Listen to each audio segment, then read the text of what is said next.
cả cái độ gì đấy. Đấy nó lại nháo. Cụt ngón như cụt tay cả đâu mà can đi nữa. Xuống mà giấu rượu đi, lo mà giấu rượu đi. Mẹ nó bắt hết cả rượu bây giờ. Tí nó vào ai thuế rượu nó bán đi thì Chốc nó bảo hay bán rượu. Bán rượu thì trong siêu thị bán thôi ai bán.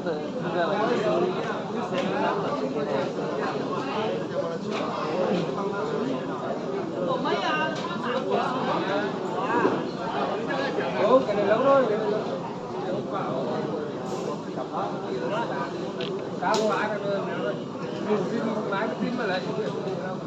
Điện tới đây nữa thế là họ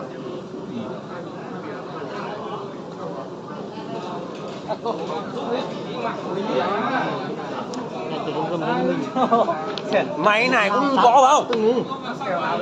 Mày nào cũng có phải không? Mày cũng đánh phải không?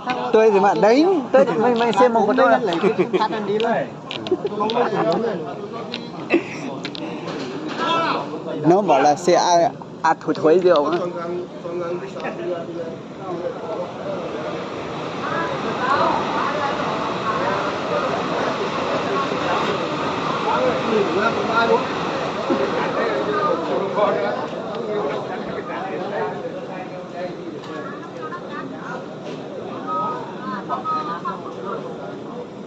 ngồi đây.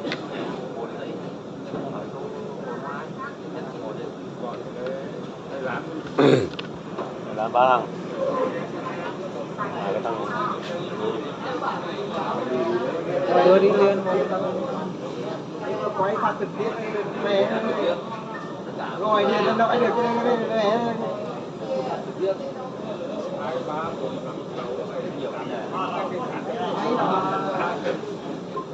Kiểu như trên đến như rong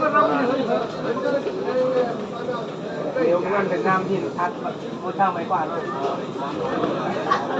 ai mà biết đi mà về.